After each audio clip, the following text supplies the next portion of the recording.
आज की कहानी YouTube चैनल पर मैं धनंजय जैन आप सभी का हार्दिक अभिवादन करता हूँ। दोस्तों, वीणा नदी के किनारे एक छोटा सा गांव था। उस गांव में सुनंदा नाम की एक महिला अपने छोटे से पुत्र अभय कुमार के साथ में रहती थी। पर एक छोटा सा नन्हा सा अभय कुमार दिमाग और बुद्धि से बिल्कुल भी छोटा नहीं था। इसकी विचक्षण प्रतिभा, इसकी प्रत्युत्पन्न मति सभी को आश्चर्यचकित कर देने वालों में से थी। हाजिर जवाब देना और उलझी हुई गुत्थियों को चुटकियों में सुलझा देना इसके बाएं हाथ का खेल था। जो बच्चे खेल कूद के अंदर बचपन में अपना समय व्यतीत करते हैं, अभय कुमार अपने दिमाग के घोड़ों को दौड़ाकर अलग अलग विषयों के ऊपर बड़े बड़े भी बुजुर्ग लोग जिन समस्याओं का समाधान नहीं कर पाते थे, अभय कुमार उन समस्याओं को आसानी से सुलझा देता था। गुरुकुल के अंदर जब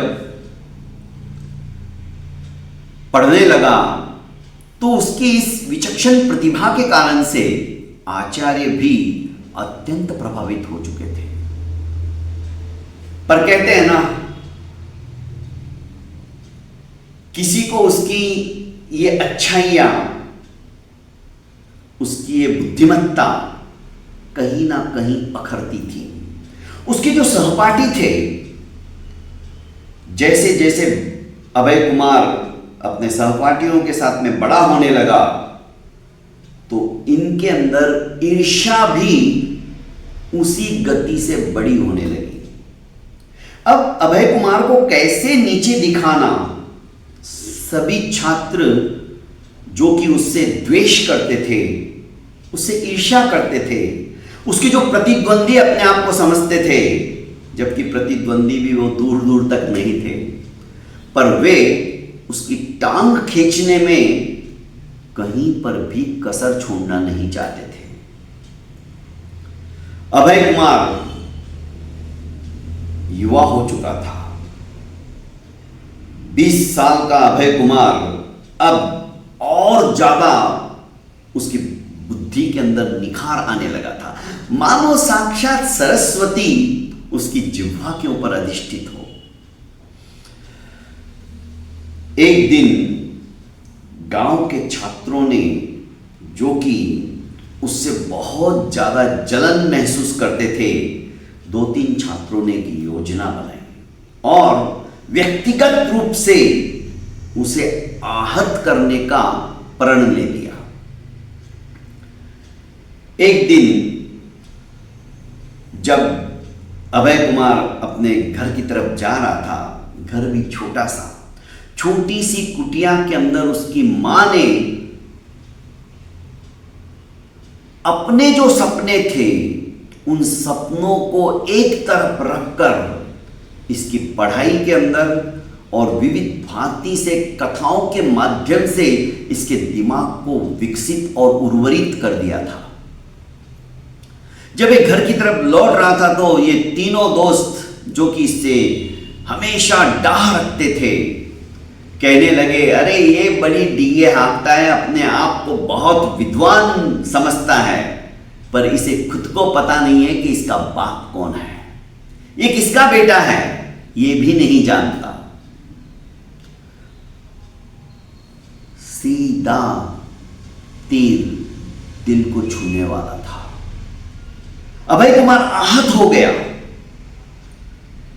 उदासी भरा चेहरा लेकर बिना बोले वहां से आ गया और घर के उस कुटिया के कोने के अंदर जाकर बैठ गया।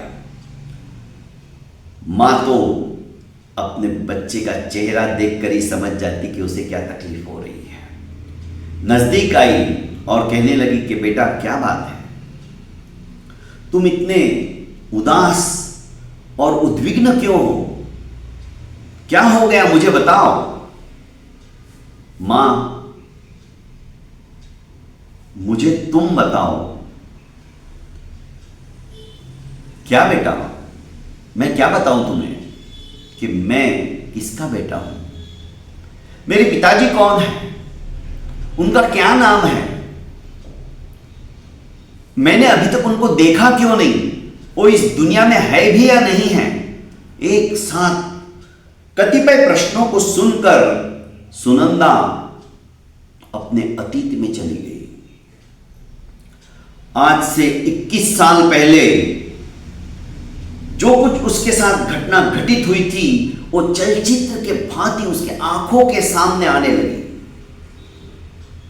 सुनंदा ने एक लंबा निश्वास छोड़ते हुए अभय कुमार को अपने आलिंगबद्ध कर कहा कि बेटा,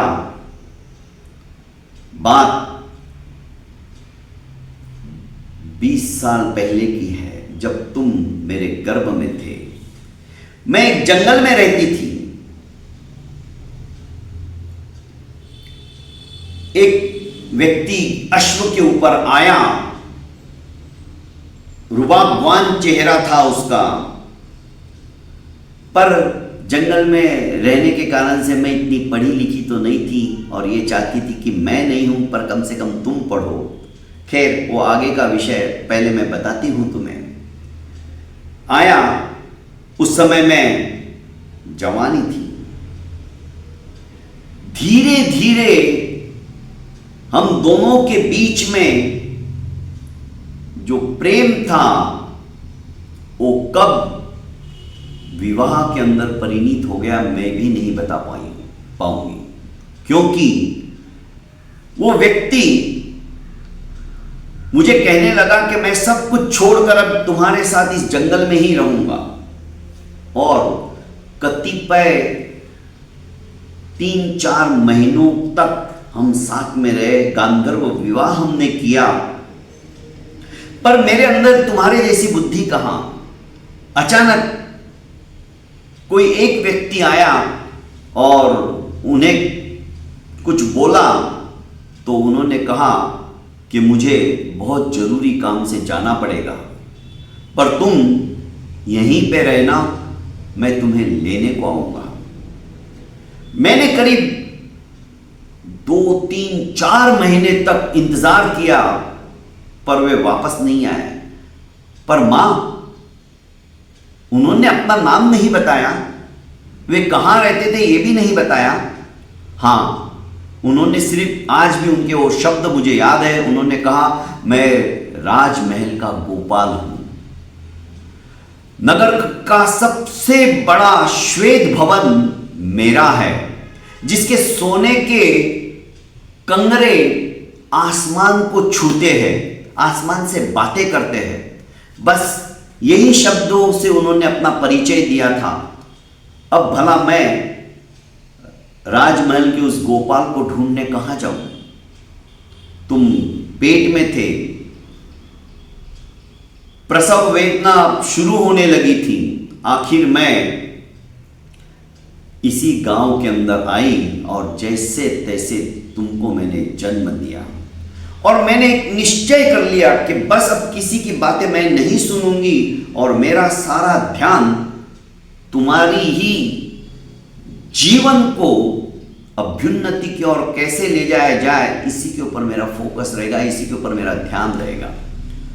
और मैं तुम्हें जो कुछ यहां पर महाराज लोग आते थे उनका प्रवचन सुनती थी, तुम्हें अपनी भाषा में समझाने की कोशिश करती थी।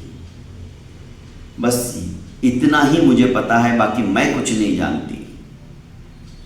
पर यह बात सुनते ही अभय कुमार तो जैसे उठ के खड़ा हो गया। उसने कहा, मां, तुम नहीं जानती कि मेरे पिताजी क्या है, वे बहुत महान हैं।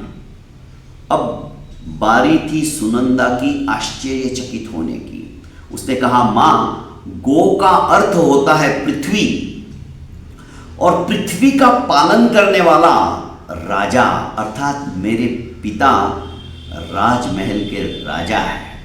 गोपाल बोले तो गायों को चराने वाले नहीं, वे राजा है।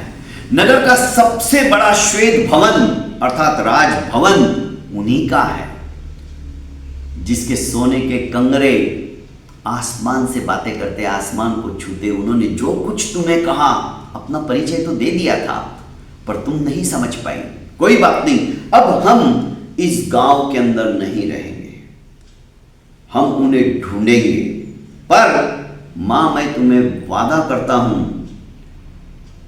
हम पहचान लेंगे उनको, पर हमें इज्जत के साथ, मान सम्मान के साथ मां तुम्हें राजभवन के अंदर पहुंचाने की जिम्मेदारी अब मेरी है।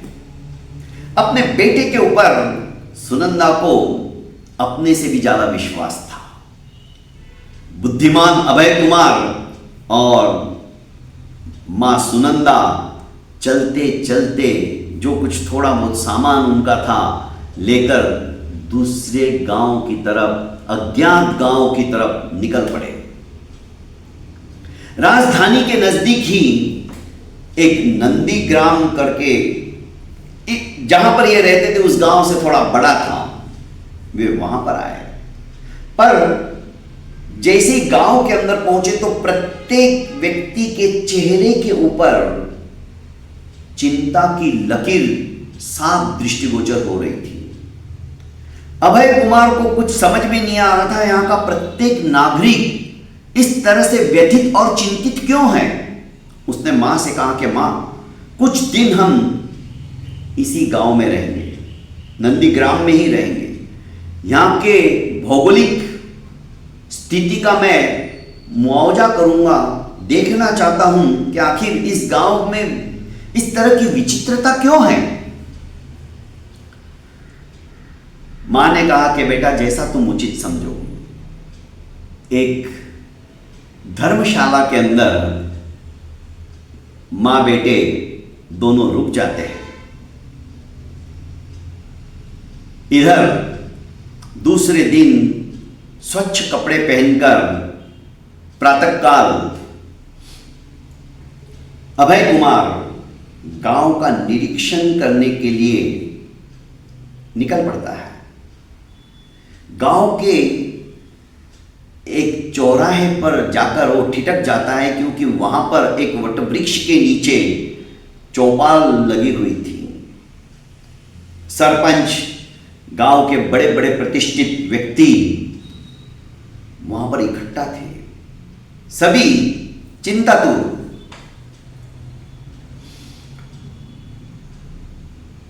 इसने कहा, इतनी सवेरे इतने सारे लोग इकट्ठे, बात क्या है। ये उनके बीच में पहुंच गया। सरपंच आपस में जो भी इकट्ठे हुए थे उनसे वार्तालाप कर रहा था। कई लोग बोल रहे थे कि यदि ऐसा ही रहा तो हम तो इस नंदीग्राम में अब रहने वाले नहीं हैं, हम ये गांव छोड़कर ही चले जाएंगे, क्योंकि राजा के कोप का भाजन कौन बनेगा। अभय कुमार को समझते देरी नहीं लगी कि राजा ने कुछ ना कुछ इस गांव के ऊपर संकट डालने के लिए कोई बात जरूर की है, पर उसे पूरी बात अभी तक समझ में नहीं आई थी। आखिर सरपंच ने कहा कि देखो, राजा का जो आदेश है वो पूर्ण करना तो किसी के बस की बात ही नहीं है। हमारा गांव क्या, कोई भी राजधानी के अंदर ऐसा गांव नहीं है जो राजा की शर्त को पूरा कर सके। राजा हमें जरूर प्रताड़ित करना चाहता है। बिना मतलब ही राजा हमसे कर ज्यादा वसूलने के लिए ये सारी चालें चल रहा है। एक ने कहा, पर इस बार उन्होंने क्या कहा। उन्होंने कहा है, सरपंच कहने लगे कि आपके गांव का जो मीठे पानी का कुआं है उसे आप राजधानी भेज दीजिए।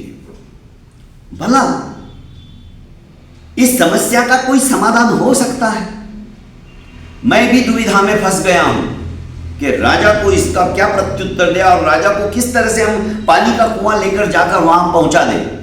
क्या कुआं भला चल सकता है। अभय कुमार समझ गया, बुद्धि का निधान तो था ही। उसने कहा, मुखिया जी, यदि आप मुझे इजाजत दो तो इस समस्या का समाधान मैं आपके लिए कर सकता हूं। मुखिया ने और वहां पर एकत्रित हुए सैकड़ों लोगों ने जब नए अभय कुमार को देखा, क्योंकि वो उनके गांव का तो था नहीं, ऊपर से नीचे तक देखने लगे।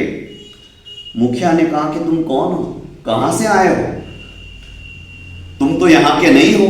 उसने कहा नहीं, मैं कुछ दिनों के लिए यहां पर रहने के लिए आया हूं, आगे मुझे राजधानी ही जाना था, पर आपके यहाँ के लोगों को चिंताग्रस्त देखा तो सोचा कि सुख में तो सभी साथ देते, शायद दुख में मैं कुछ काम आ जाऊं, इसलिए हम लोग यहाँ रुक गए। अच्छा, तो क्या तुम हमारा ये दुख दूर कर सकते हो? आप इजाजत दो तो मैं कुछ अर्ज करूं। अरे यहां पर इतने बड़े बड़े, तुमसे ज्यादा उम्र में तुम्हारे पिताजी दादाजी की उम्र के लोग, अनुभवी लोग, वो भी चिंताग्रस्त है, वो भी इस समस्या का समाधान नहीं दे पा रहे। तुम बच्चे हो अभी, तुम्हारे तो दूध के होठ भी नहीं सूखे हैं, तुम क्या बताओगे, क्या निराकरण करोगे? पर बाकी के लोगों ने कहा कि दूसरा उपाय हमारे पास तो है भी नहीं, क्यों नहीं इनकी बात सुन ली जाए, क्या पता कोई ना कोई रास्ता निकल आए। मुखिया ने कहा कि ठीक है, बताओ इस समस्या का क्या समाधान है, किस तरह से हम अपने मीठे पानी का कुआं राजधानी तक पहुंचाएंगे। ये कोई मटके में पानी डालकर देना नहीं है, पूरा कुआं उठा के ले जाना है। अभय कुमार ने कहा समस्या कोई भी हो, यदि हमारे पास बुद्धि का खजाना है तो प्रत्येक समस्या का समाधान करना हमको आ जाता है। आप चुनिंदा लोगों को लेकर महाराज के पास पहुंचिए और महाराज को जो मैं कह रहा हूं वो बात बता दीजिए। मुझे लगता है महाराज चंद्रसेन ये बात सुनकर ठंडे हो जाएंगे। जब समस्या के समाधान की बात अभय कुमार ने सभी पंचों के सामने रखी तो सब आश्चर्यचकित होकर अभय कुमार की तरफ देखने लगे। अरे वाह, ये बात हमारे दिमाग में क्यों नहीं आई? मुखिया जी, आप विलंब ना करो और चिंता को दूर करो, चिंता को चिता के अंदर जला दो। सरपंच अपने कुछ चुनिंदा लोगों को लेकर राजधानी पहुंचते हैं और चंद्रदेव के दरबार में पहुंचकर कहते कि महाराज, जैसे ही आपका आदेश हमें प्राप्त हुआ कि गांव का मीठे पानी का कुआं नगर में भेज दो, शहर में भेज दो, राजधानी में भेज दो, ये सुनते ही हमारे गांव का कुआं तो उतावला हो गया आपके राजधानी में आने के लिए। पर क्या गांव का है ना, आखिर उसको थोड़ी झिझक है। यदि आप शहर का एक कुआं हमारे साथ भेज दो तो ये दोनों कुएं, आपका कुआं और हमारे गांव का कुआं, साथ साथ आपके पास आ जाएंगे। राजा ने जैसे ही ये उत्तर सुना, मन ही मन राजा अत्यंत खुश हो गया कि वाह, इस नंदी ग्राम के अंदर कोई ना कोई विचक्षण बुद्धि का धनी जरूर है। राजा ने कहा वाह, तुम्हारी बुद्धि का तो कोई तोल ही नहीं है, तुमने सचमुच में मुझे तो निरुत्तर कर दिया। कोई बात नहीं, पर एक और तुम्हारी परीक्षा है। राजा ने एक मुर्गा मंगाया और मुर्गा सरपंच के हाथों में देकर कहने लगे कि इस मुर्गे को युद्ध कला के अंदर प्रशिक्षित करना है। मतलब मुर्गों को अंदर आपस में द्वंद्व युद्ध होता था, जैसे मुर्गे को लड़ाया जाता था मैदान में, किसका मुर्गा जीतता है। पर इस मुर्गे का प्रतिद्वंदी कोई और नहीं होना चाहिए। इस मुर्गे को अकेले को लड़ना सिखाना है और तुम्हें 1 महीने की मोहलत दी जाती है। सरपंच ने जैसे ही वो मुर्गा लिया, सरपंच के तो होश ही उड़ गए कि राजा तो किसी ना किसी बहाने से हमको प्रताड़ित करना चाहता है। मुर्गे को लेकर नंदीग्राम पहुंचे। फिर से समस्या दूसरी खड़ी हो गई। एक का निराकरण नहीं हुआ, दूसरी समस्या आकर बोलने लगी कि अब तुम क्या करोगे। अभय कुमार की बुद्धिमत्ता से सभी प्रभावित हो चुके थे। दूसरे दिन चौपाल के अंदर 2 आदमी गए धर्मशाला के अंदर और अभय कुमार को सरपंच का न्योता बताया कि आपको तुरंत बुलाया है। सब लोग इकट्ठे हो गए। अभय कुमार तैयार होकर चौपाल पहुंचता है। सरपंच कहने लगते हैं कि भाई अब क्या करेंगे, ये तो असंभव काम दे दिया उन्होंने। इस अकेले मुर्गे को भला हम कैसे लड़ना सिखाएंगे। इसके बराबर लड़ने के लिए दूसरा मुर्गा उन्होंने दिया ही नहीं और कहा भी है इसका प्रतिद्वंदी कोई नहीं होना चाहिए, इसको अकेले को ही तुम ऐसा प्रशिक्षण दो।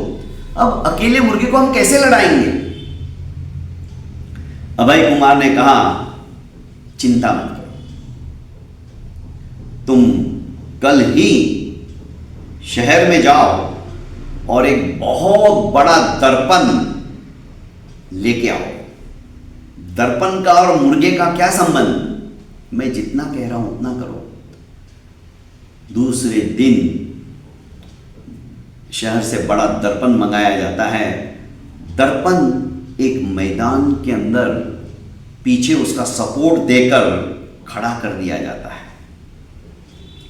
अब अभय कुमार कहता है कि बस रोज 1 घंटा इस मुर्गे को पहले अच्छा खिलाना पिलाना, दाना चुगाना और 1 घंटा इस दर्पण के सामने छोड़ देना। दर्पण में अपना ही प्रतिबिंब देखकर इसको लगेगा कि ये मेरा प्रतिद्वंदी है और ये लड़ना सीख जाएगा। 1 महीने का समय दिया है ना, ये तो 10 दिन में तैयार हो जाएगा। ऐसा ही हुआ।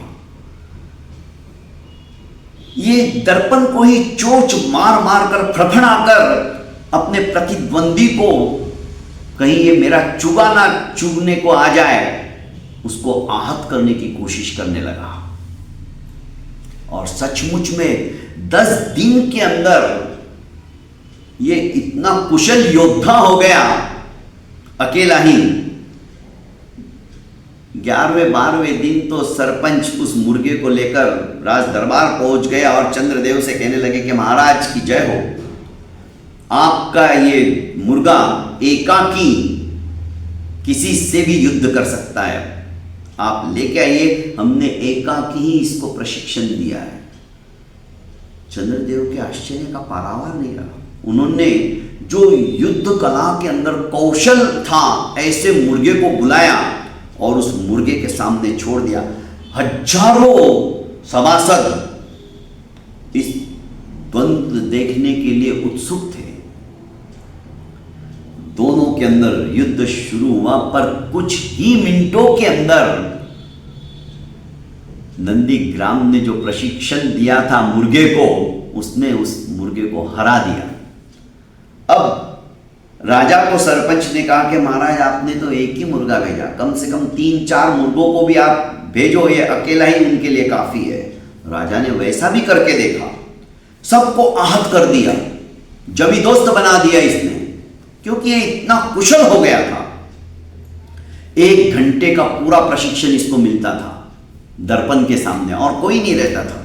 ये अपने प्रतिद्वंदी को समाप्त करने के लिए जी जान लगा देता था, तो इसके सामने तो कोई टिक ही नहीं रहा था। आखिर चंद्रदेव ने कहा कि तुमने कैसे किया। सरपंच ने कहा कि हुजूर, हमने एक दर्पण के सामने प्रतिदिन इसको खिला पिलाकर 1 घंटे के लिए छोड़ देते थे। ये अपना ही प्रतिबिंब देखकर सोचता था कि ये मेरा दुश्मन है और ये युद्ध कला के अंदर कुशल हो गया। राजा बहुत गौरवान्वित हुए, सोचने लगे मन ही मन कि जो मैं सोच रहा हूं मुझे शायद नंदीग्राम के अंदर ही वो व्यक्ति मिल जाएगा, पर ये अभी तक कुछ बता नहीं रहे। खैर, मैं तो उसे कहीं ना कहीं से ढूंढ ही लूंगा। मुझे ऐसे ही विचक्षण बुद्धि निधान व्यक्ति की आवश्यकता है, मेरे राज्य को आवश्यकता है। मन ही मन सोच रहे थे। उन्होंने कहा कि तुम इस दूसरी परीक्षा में भी पास हो गए, तीसरी परीक्षा तुम्हारे लिए यह है कि अब तुम्हें बालू की रस्सी बनाना है, रेत की रस्सी बनाना है, और उसके लिए भी तुम्हें सिर्फ 7 दिन का समय दिया जाता है। वो रस्सी बना के लेके आओ। उदास मुंह लटकाकर सरपंच अपने साथियों के साथ वापस नंदीग्राम आ जाते हैं। अब फिर से अभय कुमार को बुलाया जाता है। अभी सभी आदर और सम्मान की दृष्टि से अभय कुमार की तरफ देखते थे, क्योंकि वे जान गए थे हमें इस मौत के कुएं से निकालने वाला यदि कोई है, हमारे इस नंदीग्राम में सुख और शांति फैलाने वाला यदि कोई है, तो सिर्फ और सिर्फ अभय कुमार है। इसको अब हम कहीं नहीं जाने देंगे। सरपंच ने कहा कि अब राजा ने तो हमारे अंतिम संस्कार की तैयारी कर ही ली है सबकी। क्यों? तुम ऐसा क्यों कह रहे हो? अरे उन्होंने जो बात हो ही नहीं सकती है, उस बात के लिए हमें कह दिया कि जाओ बालू की रस्सी बना के लाओ। रेती की भला रस्सी कोई बना सकता है? अब ये सुनकर अभय कुमार भी कुछ क्षण के लिए मौन हो गया, आंखें बंद कर ली। शांत भाव से वो सोचने लगे कि अब इसका उपाय क्या। पर कुछ ही क्षण के बाद आंखें खोली तो लग रहा था वो अभय कुमार के चेहरे के ऊपर एक अलग ही आत्मविश्वास था। सभी उसका चेहरा देख के समझ गए कि अभय कुमार ने जरूर कोई ना कोई युक्ति ऐसी निकाल ली है जिससे ये संकट भी हमारा दूर हो जाएगा। अभय कुमार ने मुखिया से कहा कि मुखिया जी, कल आप फिर से राजभवन जाइए, महाराज चंद्रदेव से कहिए कि महाराज, हमारे गांव के लोग ऐसा कोई काम नहीं है जो आप बताओ और वे ना करें। उल्टा हम तो आपके बताए हुए काम को अपना सौभाग्य समझते हैं कि आप हमें इस तरह की सेवा का मौका दे रहे हो। जो इतने सारे राजधानी के अंदर गांव है, कोई भी ये काम नहीं कर सकता है, वो हमारा नंदीग्राम कर सकता है, और आपने हमें चुना है तो हम अपने आप को सौभाग्यशाली ही समझते हैं। पर छोटी सी समस्या है। वो समस्या ऐसी है, हम रस्सी बनाने के लिए तो तैयार हैं, पर आपके राज खजाने के अंदर कोई ऐसा रस्सी का टुकड़ा छोटा सा, जो कि बालू की रस्सी ही होनी चाहिए, वो हमें आप दे दीजिए। वैसी की वैसी, उसी नमूने के अनुसार हम भी आपको रस्सी बना के दे देंगे। राजा ने सोचा 7 दिन का समय दे दिया था और ये तो 2 दिन बाद ही आ गए, जरूर कोई ना कोई समस्या का समाधान इनको मिल गया होगा। और जब राजा ने इनके मुंह से सैंपल के रूप में, छोटा सा नमूना के रूप में टुकड़ा मांगा, तो राजा भी आश्चर्यचकित हो गया कि अब क्या करें। राजा के पास तो ऐसा कोई टुकड़ा था ही नहीं, पर उन्होंने कहा, वाह, मजा आ गया, तुमने एक से एक जटिल समस्याओं का समाधान कर दिया है। अब मुझे सुना है कि नंदीग्राम में जामुन के पेड़ बहुत हैं और ये मौसमी जामुन का है। आजकल तो डायबिटीज वालों के लिए भी यदि जामुन खिलाया जाए तो उसकी डायबिटीज भी कंट्रोल में आ जाती है। तो राजा ने कहा कि हमें गर्मा गर्म जामुन चाहिए, पेड़ से निकाले हुए गर्मा गर्म जामुन, उसकी तुम व्यवस्था करो। और राजा ने अपने स्वयं के अंगरक्षकों को, स्वयं के निकटतम रहने वाले लोगों को वेशभूषा बदलकर नंदीग्राम भेजने की तैयारी कर ली कि मेरे सैनिक और मेरे लोग अमुक अमुक तिथि को आएंगे, तुम उन्हें गर्मा गर्म पेड़ से तोड़कर जामुन दो, खिलाओ। वो मेरे लिए लेके आएंगे। मैं सोने का पात्र भेज रहा हूं उनके साथ में, वो पात्र मुझे कम से कम लबालब भर के तुम्हारे गांव के नंदीग्राम के जामुन मुझे चाहिए, और वो भी गरम। अब मुखिया परेशान हो गए। अभय कुमार को आकर कहने लगे कि अब हम क्या करेंगे। राजा की तो लगता है मति ही फिर गई है, और राजा ने सोच लिया है कि नंदीग्राम के लोगों को आए दिन परेशान करना। हम अपना काम धाम छोड़कर बस इसी चिंता में रहते कि राजा की समस्याओं का समाधान कैसे करें। अभय कुमार ने कहा कि कोई चिंता मत करो, आने दो। उस दिन मैं स्वयं पेड़ पर चढ़कर उनको गर्मा गर्म जामुन दूंगा। अब सरपंच भी आश्चर्यचकित हुए, ये तुम कैसे करोगे? भला जामुन कभी गर्म हो सकते हैं क्या? उसकी चिंता सरपंच जी तुम मत करो। निर्धारित समय पर राजा के निकटतम व्यक्ति वेश बदलकर वहां पर आ गए थे। मुखिया जी भी अपने लोगों के साथ अभय कुमार को लेकर नगर के बाहर जो उद्यान था, जहां पर सैकड़ों जामुन के पेड़ थे, वहां लेकर गए। मुखिया जी ने कहा कि अभय गर्मा गर्म जामुन खिलाओ। अभय कुमार ने कहा कि 3-4 आदमी जो जामुन गर्मा गर्म लेना चाहते हैं, क्योंकि ये जामुन राजा को स्वयं को खाने हैं, ये बात आप ध्यान रखना। तो उसमें धूल मिट्टी साफ कर करके ही तुम इस स्वर्ण पात्र के अंदर रखना, वरना राजा तुम्हें छोड़ेगा नहीं। क्योंकि अब तक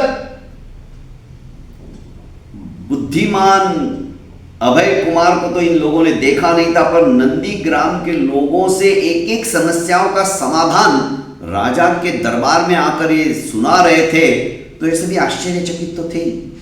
उन्होंने सोचा जैसा ये बोल रहे वैसा हमने नहीं किया तो राजा तो हमें ही सजा दे देगा। अभय कुमार पेड़ पर चढ़ गए और उन्होंने जामुन तोड़ तोड़ के जानबूझ के मिट्टी के अंदर फेंकना चालू किया कि भाई उठाओ जल्दी जल्दी। वे उठाते पर धूल से धूसरित उन जामुनों को फूंक मारते, कभी वो मिट्टी हटाने के लिए, धूल हटाने के लिए, कभी कपड़ों से इस तरह से रगड़ के साफ करते और उस स्वर्ण पात्र के अंदर रखते जा रहे थे। स्वर्ण पात्र जब राजा के पास पहुंचा, राजा ने जामुन खाया तो जामुन तो ठंडे थे। उन्होंने सरपंच को बुलावा भेजा कि हाजिर हो, तुमको जैसा कहा गया था वैसा नहीं हुआ। सरपंच भी जानता था कि जामुन तो गर्म हो ही नहीं सकते। उन्होंने कहा पर अभय ये जामुन लेके गया, उनको राजा को जब ठंडे जामुन मिलेंगे तो कुपित हो जाएंगे, सारा गुस्सा हमारे पर निकालेंगे, हम क्या जवाब देंगे? सरपंच जी आप जाकर जवाब दे देना कि हमारे आदमी ने तो गर्मा गर्म ही दिए थे, आपके ही जो व्यक्ति ने जामुन उठा के कटोरे में डाले उनको पूछो कि उन्होंने फूंक मार मार कर जामुन कटोरे में डाले, उन्होंने ठंडे कर दिए तो हम क्या कर सकते हैं? हमने तो गर्म ही दिए थे। सरपंच ने जब जाकर राजा को कहा, राजा ने तीनों चारों सन्निकट रहने वाले लोगों को बुलाया कि तुमने जामुन कटोरे में डाले थे तो क्या तुमने फूंक मारी थी? क्या तुमने कपड़ों से इसे साफ कर करके डाले थे? कि हाँ महाराज, उसने तो हमें कहा था कि स्वयं राजा जी खाने वाले हैं और धूल मिट्टी से सने हुए नहीं होने चाहिए, और भला हम आपको धूल मिट्टी से सने हुए कैसे देते, इसलिए हमने धूल मिट्टी हटाने के लिए फूंक मारी थी। राजा समझ गया कि वही व्यक्ति जो पेड़ पे चढ़ा था इस नंदी ग्राम के अंदर बुद्धिमान है। राजा स्वयं उससे मिलना चाहते थे, पर प्रत्येक समय रहता है, घड़ी रहती है, उसी समय जो चीज होनी रहती है वो होती है। मिलन का समय बहुत जल्द आने वाला था और अभय कुमार भी चाहता था कि मैं स्वयं राजा के सामने रूबरू हूं। अब राजा ने अंतिम परीक्षा लेनी चाहिए और उन्होंने पूरे आजू बाजू के गांव वालों को भी दवंडी पिटाकर ये घोषणा करवा दी कि राजधानी के अंदर जो सूखा कुआं है हमारे ही उद्यान में, उसमें मेरी हीरे की अंगूठी मैं डालूंगा। उस अंगूठी को बिना कुएं में नीचे उतरे निकालना है। कई गांव के लोग बड़े बड़े तार, लकड़ी, बांबू आदि ले लेकर गए, पर उस कुएं के अंदर अंगूठी का वो सिर्फ हीरा चमक रहा था। अब वही है अंगूठी, पता नहीं निकाले कैसे। बहुत कोशिश की गई, किसी को भी सफलता नहीं मिली। नंदीग्राम के लोगों ने सोचा अब देखो क्या होता है। मुखिया ने कहा कि अभय क्या विचार है। अभय कुमार ने कहा कि ये हमारे गांव को ही करना पड़ेगा, तो चलो फिर तैयारी कर लेते हैं। अभय कुमार ने राजधानी पहुंचकर कुएं का मुआवना लिया। हीरे की अंगूठी, हीरा चमक रहा था, पर कुआं काफी गहरा था। राजा ने कहा था कि इस कुएं के अंदर कोई उतरेगा नहीं और अंगूठी को छूना भी नहीं है और अंगूठी को निकालना है। यह कैसे पॉसिबल है? अभय कुमार ने देखते ही कहा कि यह अंगूठी मैं निकाल सकता हूं बिना छुए। सभी के आश्चर्य का पारावार नहीं रहा, पर यह काम मैं सिर्फ और सिर्फ महाराज चंद्रदेव के सामने ही करूंगा। महाराज भी तो यही चाहते थे। सिपाहियों ने जैसी सूचना दी कि वो नंदीग्राम का एक युवक आया है और वो चाहता है कि ये सब कुछ महाराज श्री के आंखों के सामने हो, महाराज पहुंच गए। अच्छा, तो युवक तुम हो इस अंगूठी को निकालने के लिए तत्पर?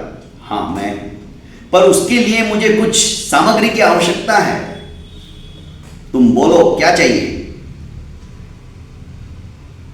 अभय कुमार ने कहा कि मुझे गाय का गोबर चाहिए, ताजा। गोबर मंगाया गया। अब अभय कुमार ने अपने हाथ में गोबर लेकर जहां पर वो हीरा चमक रहा था बराबर उसका निशाना मारकर वो गोबर फेंक दिया। अंगूठी गोबर के अंदर धंस गई। अब महाराज मुझे कुछ सूखे घास, पत्ते वगैरह ये चाहिए। मंगाया गया। ढेर सारे सूखे घास, कचरा आ गया। अभय कुमार ने कुएं में डालकर उसमें आग लगा दी। आग की तपन से गोबर धीरे धीरे सूख गया। वो अंगूठी उसी के अंदर धंसी हुई थी। अब अभय कुमार ने कहा कि इस कुएं को अब पानी से लबालब भर दिया जाए। राजा का आदेश होते ही पानी से उस कुएं को भरना चालू कर दिया। जैसे ही पानी कुएं के अंदर जाने लगा, सूख गया था जो गोबर वो उपला पानी के ऊपर आने लगा।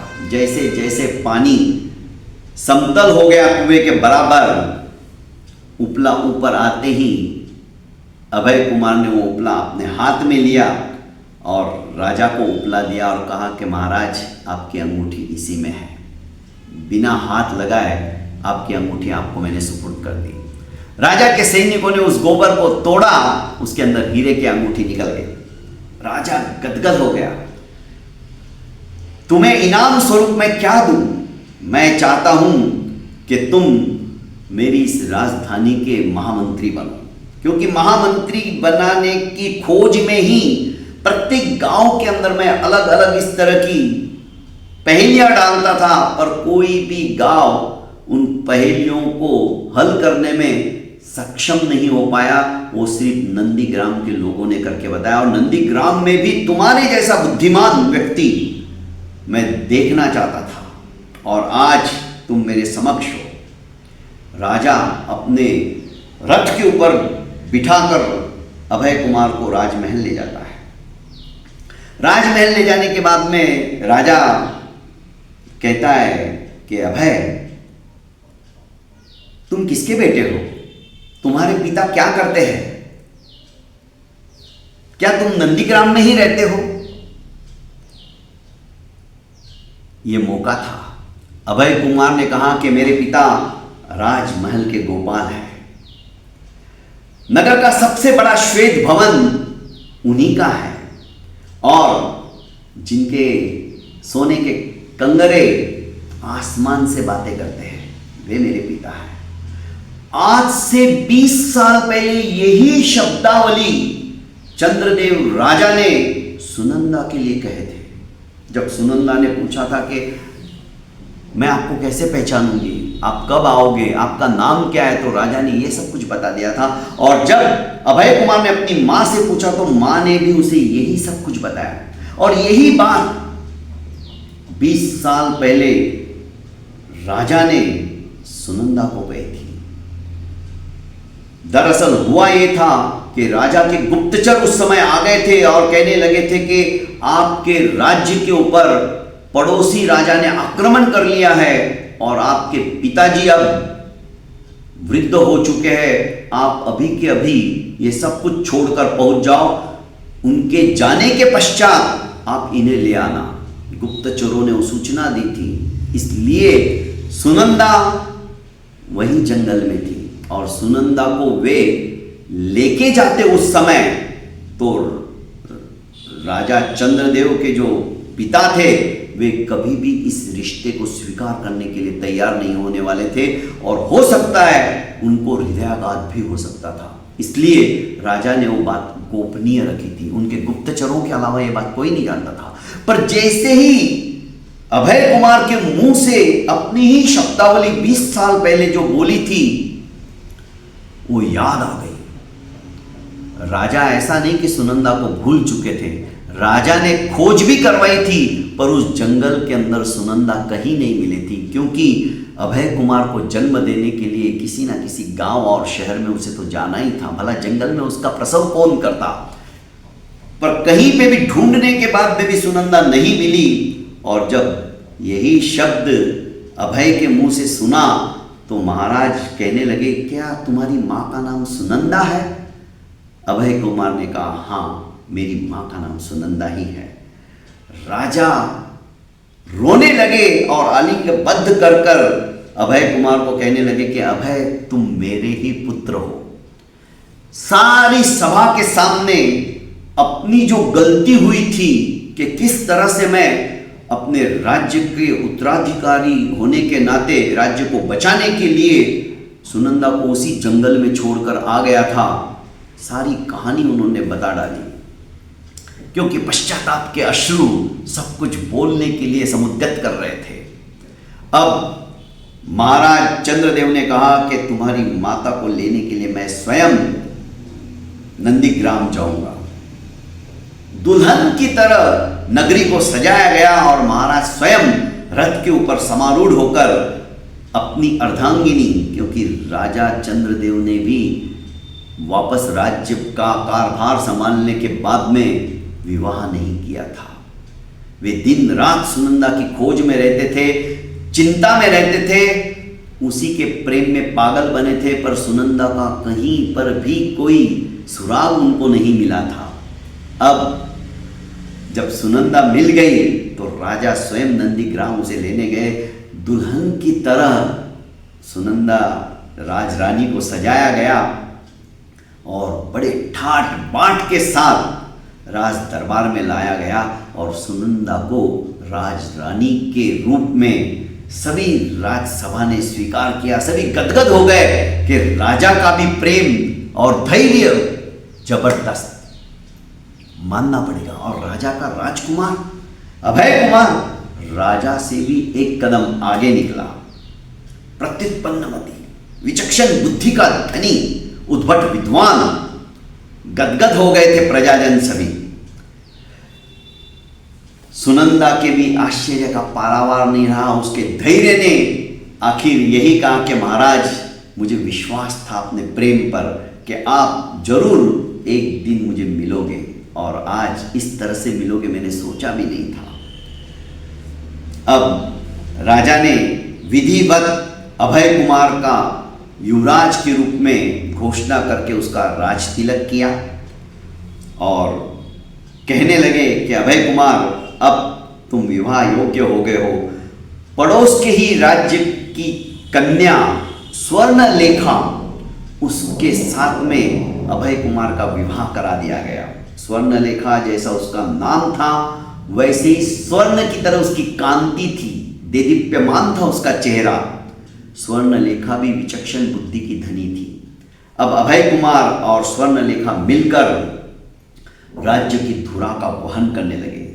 चंद्रदेव ने कहा कि सुनंदा, कुछ साल तक हम यहाँ रहेंगे और वापस उसी जंगल में जाकर हम वानप्रस्थ आश्रम के साथ में जीवन यापन करेंगे, क्योंकि जो समय मुझे तुम्हें देना चाहिए उस समय मैं दे नहीं पाया। अब पूरी जिंदगी मैं उसी जंगल में तुम्हारे साथ एक योगियों की तरह हम दोनों वहां पर व्यतीत करेंगे।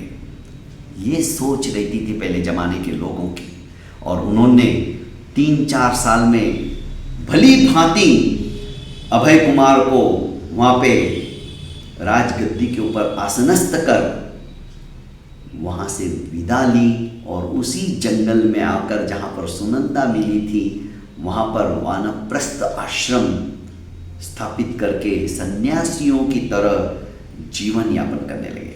बहुत बहुत धन्यवाद दोस्तों।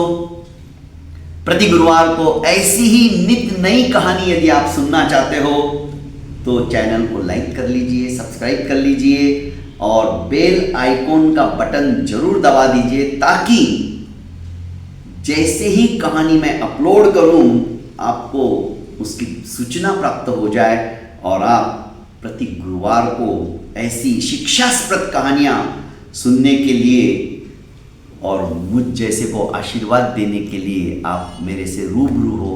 बहुत बहुत धन्यवाद, प्रणाम। एक बात जरूर कहना चाहूँगा, कमेंट बॉक्स के अंदर आप अपना अभिमत जरूर लिखिएगा, इससे मुझे उत्साह ही प्राप्त होता है और कुछ नया सोचने का, कुछ नया करने का आप ही मुझे मौका देते हो। बहुत बहुत धन्यवाद, प्रणाम।